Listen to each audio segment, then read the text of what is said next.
मतलब आप किसी भी कार के पास से निकलेंगे तो कार का इंटीरियर पूरा वाइब्रेट हो जाएगा, मतलब भारीपन दिखता है। ड्यूल योशिमुरा है R77, ये मुझे पड़ा 1,80,000 रुपीज। तो जितना ज्यादा स्पीड में जाती है बिकॉज ऑफ इट्स वेट भी बहुत है, और जितना एयर ड्रैग लगता रहता है वो उतनी जमीन से चिपक के चलती है। सो बहुत स्टेबल है। ऑन एन एवरेज मैं एक बात बोलूंगा कि ये 11 निकाल देती है। ये रेट्रो जो एनालॉग क्लस्टर है ना, इसकी बात ही अलग थी। आपको भी कहीं ना कहीं ओल्ड स्कूल वाली वाइब्स देता है। करेक्ट। और वो मतलब बहुत ज्यादा भरा हुआ डैशबोर्ड लगता है। अगर हम लोग चेन में देखेंगे तो ब्रास चेन है, और इसमें कांजी लोगो, ये जो बूसा का लोगो जो फेमस लोगो है। दोस्तों आज हमारे साथ फ्रेम में one of the legendary super bike खड़ी है, माइटी हायाबुसा, जो कि सिंस 1999 इंडियन मार्केट में। इस गाड़ी की ऑन रोड प्राइस है 21 लाख रुपए। और आज हमारे साथ फ्रेम में 25th एनिवर्सरी लिमिटेड एडिशन खड़ा है, जो कि वर्ल्ड में सिर्फ 300 पीसेज है, इंडिया में 70 पीसेज आए हैं, हमारी स्टेट मध्य प्रदेश में सिर्फ एक पीस है। ओनर काफी इंटरेस्टिंग एक्सपीरियंस शेयर करने वाले, उन्हें जल्दी से बुलाएंगे। बट बाइक में फुल सिस्टम लगा हुआ है, जो कि अराउंड 2.5 लाख रुपए प्लस कॉस्ट करता है। क्या साउंड है गाड़ी का, इस सेगमेंट में इतना सारा कंपटीशन है तो बूसा क्यों ली, कैसा कंफर्ट है, और आप में से बहुत से व्यूअर्स की ड्रीम बाइक होगी, बिकॉज यार हायाबुसा ही इंडियन मार्केट में सुपर बाइक का ट्रेंड लेकर आई। धूम मूवी के बाद हर बच्चे से लेके मैच्योर गाय की ड्रीम बाइक बूसा बन चुकी है। तो कैसा क्या एक्सपीरियंस है, कैसी क्या चलने में, क्या टॉप स्पीड है, सारी बातें डिटेल में करने वाले हैं। तो ज्यादा टाइम वेस्ट करते नहीं, ओनर को इंट्रोड्यूस कराते हैं, करते हैं आज की वीडियो को स्टार्ट। फाइनली इस बाइक के ओनर प्रवेश भी हमारे साथ ज्वाइन हो चुके हैं। कैसे हो भैया? बिल्कुल बढ़िया भाई। सबसे पहले तो आपको कॉन्ग्रेचुलेशन इस माइटी बूसा के लिए। Thank you so much. और अपने स्टेट की पहली बाइक है ना? हाँ, ये पहली बाइक है। कितना टाइम हो चुका है और क्या ऑन रोड प्राइस थी इस बाइक की? सो अभी मैं 4 महीने हो गया है मुझे, तो इसकी जो ऑन रोड प्राइस मुझे पड़ी है वो है 20,50,000 रुपीज़। तो मतलब नॉर्मल बूसा से थोड़ी महंगी आती है क्या? हाँ, क्योंकि इसमें लिमिटेड एडिशन है, 25th एनिवर्सरी एडिशन है, तो इसमें कुछ स्पेक्स हैं जो डिफरेंट फॉल आउट करते हैं नॉर्मल वाली बूसा से। एंड गाइस आप ये भी देख सकते हो, लावा ऑरेंज कलर है, इतनी बोल्ड एंड मस्कुलर लग रही है ना। सबसे पहला क्वेश्चन ही मैं पूछना चाहूंगा, बूसा चॉइस कैसे बनी? माने लेजेंडरी बाइक है 1999 से इंडियन मार्केट में, बट इस सेगमेंट में बहुत सारे ऑप्शंस हैं। ZX 10R ऑप्शन बन जाती है, BMW S1000RR जैसे ऑप्शन है, थोड़ा बजट बना के डुकाटी पानीगले V2 एंड बहुत सारी बाइक्स ले सकते थे। वाई हायाबुसा, क्या स्टोरी है इसके पीछे? So basically first thing is practicality of the bike. अपना अपना टेस्ट होता है, राइट? तो वैसा ही ये जो मेरा टेस्ट है वो बहुत ज्यादा हाइपर स्पोर्ट में, मेरा ऐसा कुछ ज्यादा इंटरेस्ट था नहीं। कोई ऐसा मेरा मोटिव नहीं है कि बिल्कुल फास्टेस्ट स्पीड लैप्स करना है, चीजें करनी है। टूरिंग बाइक है, हाइपर टूरर है, प्रैक्टिकल बाइक है, कंफर्टेबल। ये बोल सकते हैं कि पहले से ड्रीम थी? ड्रीम तो यार, बूसा अपने आप में लेजेंडरी बाइक जैसे आप बोल रहे हो। मतलब धूम मूवी के बाद तो हर बच्चे का क्रेज था, तो मतलब आपको भी कहीं ना कहीं उस मूवी ने इंस्पायर करा कि ऐसा कोई सीन नहीं है? उस मूवी ने किसको इंस्पायर नहीं किया है, फर्स्ट थिंग। इसको लेने का जो पर्पस था वो मेजरली था, जो एक लाइफ में एक फेज आता है जब आप बहुत कंफर्ट जोन में चले जाते हो, तो कंफर्ट जोन को जो किक आउट करके बाहर निकलना है चीज़ों को लेके, जो एड्रेनल रश चाहिए लाइफ में। सो मुझे लगता था कि यार एक बाइक होना जरूरी था, और जब बाइक माइंड में आई तो वाई नॉट बूसा वाला सीन था वो। एंड गाइस ये देख सकते हो, मतलब कितनी भी सुपर बाइक्स हो, इसकी जो फ्रेम है ना, मतलब ये आप चेकआउट करो, इससे बोल्ड एंड मस्कुलर गाड़ी है नहीं। भैया एक बार बैठ कर बता देना आप बाइक के ऊपर।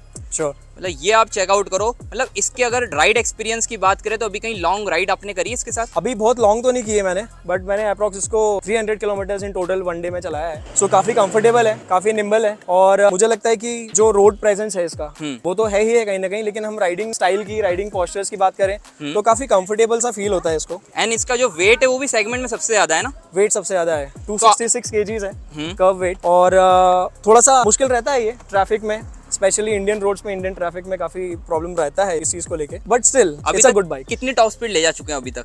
ऐसा रिवील तो 280 में लेके गया हूँ। घर वाले भी देखेंगे क्या वीडियो?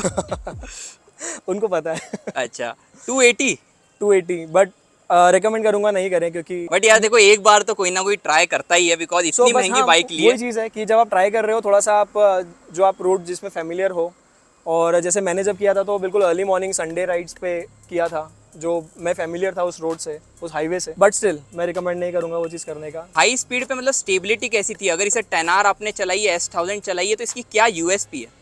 सो यूएसपी मुझे जो सबसे ज़्यादा मैंने जो नोटिस किया है वो ये है कि इसका फेयरिंग साइज बहुत बड़ा है, तो एयर ड्रैग ज़्यादा आ जा रहा है। तो जितना ज़्यादा स्पीड में जाती है बिकॉज ऑफ इट्स वेट भी बहुत है, और जितना एयर ड्रैग लगता रहता है वो उतनी ज़मीन से चिपक के चलती है। सो बहुत स्टेबल है, मतलब जितना हाई स्पीड आप करोगे आपको सिर्फ रश मिलेगा, बाकी आपको रिस्क इतना फील नहीं होता है। सेगमेंट का सबसे बड़ा इंजन भी मिलता है, एक बार आप ही बता देना व्यूअर्स को कितने सीसी का इंजन है? सो ये 1340 सीसी इंजन है, इनलाइन 4, और काफ़ी टॉर्की है, मतलब काफ़ी टॉर्की मशीन है। अब सेगमेंट में सबसे ज्यादा 150 Nm का टॉर्क इसमें आपको मिलता है, तो टॉर्क की डिलीवरी कैसी क्या है? यार इसमें तो मैं आपको ये बोलूंगा कि अगर आप नॉर्मल 30-40 की स्पीड में भी हो और अगर आपका थर्ड गियर या फोर्थ गियर भी है, अगर आप उसको रेव करोगे तो वो उठती है और बहुत जल्दी स्पीड पकड़ती है। लो एंड टॉर्क काफी बढ़िया है, बहुत अच्छा है। साथ ही में माइलेज की बात करते हैं, और मैं हमेशा सुपर बाइक्स ओनर से ये टर्म पूछता हूँ, वो बेवकूफी है बट फिर भी यार हर किसी की ड्रीम होती है, और माइलेज एक इंडियन व्यूअर्स की स्टाइल है माइलेज को जानना। तो मतलब क्या माइलेज आपको निकाल के दिया city as well as highways पे? सो ऑन एन एवरेज मैं एक बात बोलूंगा कि ये 11 निकाल देती है। 11-12 भी। हाँ, एक टेक में आप 180 से 200 किलोमीटर्स की 220 तक हाँ, आराम से आप राइड कर सकते हो। एंड इसमें क्रूज कंट्रोल भी मिलता है ना? हाँ, ये क्रूज कंट्रोल है, यहाँ से आप सेट हो जाता है। एंड ये 45 की स्पीड पर, मिनिमम 45 की स्पीड चाहिए। एंड ये आप चेकआउट करो, ये रेट्रो जो एनालॉग क्लस्टर है ना, इसकी बात ही अलग थी। आपको भी कहीं ना कहीं ओल्ड स्कूल वाली वाइब्स देता है। करेक्ट। और वो मतलब बहुत ज्यादा भरा हुआ डैशबोर्ड लगता है वो। साथियों व्यूअर्स को ये भी बता देना, ये है 25th एनिवर्सरी एडिशन। नॉर्मल बूसा से इसमें क्या क्या अलग है? सो नॉर्मल बूसा में जैसे अभी आपने दिखाया है कि ये बैजिंग है। बैजिंग के साथ साथ अगर आप इधर फ्रंट डिस्क पे देखेंगे तो इधर ब्रास का फिनिश है सेंटर में पूरा, जो कि नॉर्मल बूसास में नहीं आता है, ब्लैक आता है ये। और वहीं अगर हम लोग चेन में देखेंगे तो ब्रास चेन है और इसमें कांजी लोगो, ये जो बूसा का लोगो जो फेमस लोगो है, थोड़ी सी गंदी हो रही है बट समझ में आ जाएगा, ऐसे काफ़ी सारे लोगोज हैं इस पर। सो ब्रास चेन है। सो ये कुछ चीज़ें हैं। और इसमें जो स्टॉक साइलेंसर्स आते हैं उस पर भी ये 25th एनिवर्सरी एडिशन का बैजिंग है यहाँ पर। अच्छा, बट मैंने तो अभी मॉड कर दिया। तो अब इसमें तो फुल सिस्टम लगा हुआ है एंड हेडर्स भी टाइटेनियम है। तो कौन से हेडर्स है, कौन सा फुल सिस्टम है, विद प्राइसिंग एक बार व्यूअर्स को बता देना। सो एक्साइल टाइटेनियम हेडर्स है और ये मुझे पड़ा 1,26,000 रुपीज़ का। सिर्फ हेडर है। और बाकी ड्यूल योशिमुरा है R77, ये मुझे पड़ा 1,80,000 रुपीज़ का पेयर। एक की प्राइस 90,000 रुपीज है, मतलब मोटा मोटा देखे 2.5 लाख प्लस का फुल सिस्टम चला गया है। हाँ, इतना महंगा फुल सिस्टम है। एक बार व्यूअर को साउंड भी चेकआउट करा देते हैं। श्योर।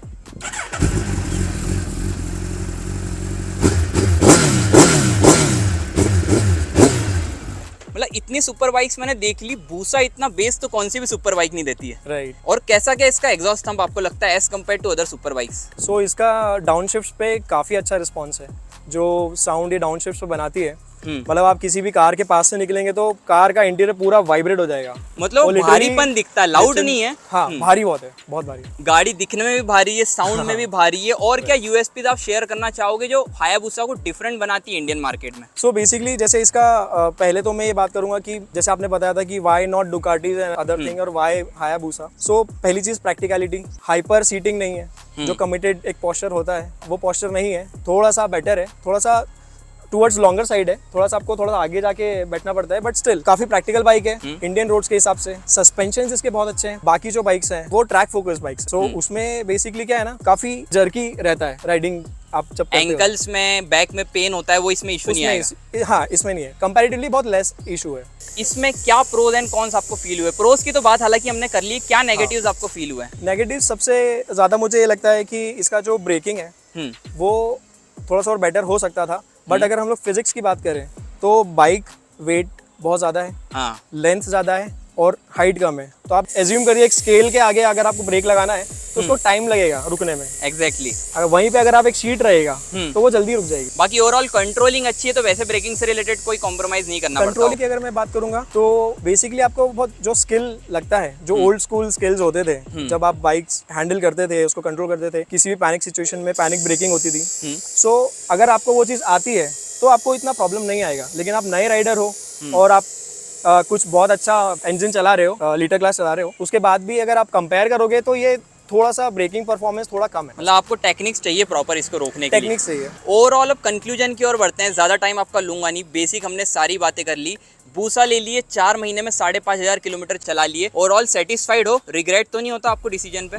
नहीं, मैंने सारी बाइक्स ऑलमोस्ट S1000 वगैरह सारा कुछ मैंने चलाया है। सो कंपैरिजन नहीं है, वो एक अलग सेगमेंट है, not in terms of litre class. एक वो अलग सेगमेंट है, वो रेस ट्रैक फोकस्ड है और ये हाइपर टूरर है। मैं बहुत खुश हूँ। अगर अफोर्डेबिलिटी की बात करें तो सर्विस कॉस्ट भी, अब आप सुपर बाइक ओन कर रहे हो तो ऑब्वियसली थोड़ा सा तो एक हाई नोट पे जाता ही है, बट स्टिल 15-20 हज़ार रुपए के बीच में इसका सर्विस है। पार्ट्स जो हैं, मास्क वगैरह चीज़ें हैं, तो ये कंपैरेटिवली अगर डुकाटीज या कावासाकीज में जाते हैं हम लोग तो उससे तो बहुत ज्यादा चीपर है। चीपर भी cheaper और side है। अवेबिलिटी से रिलेटेड भी इशू नहीं आता होगा। नहीं, कोई इशू नहीं। बिकॉज ये टर्म आप देख पा रहे हो, इसका इंडियन मार्केट में अलग ही फैन बेस है, भले कार मार्केट में देखे या बाइक में, तो वो एक एडवांटेज लेके चलती होगी।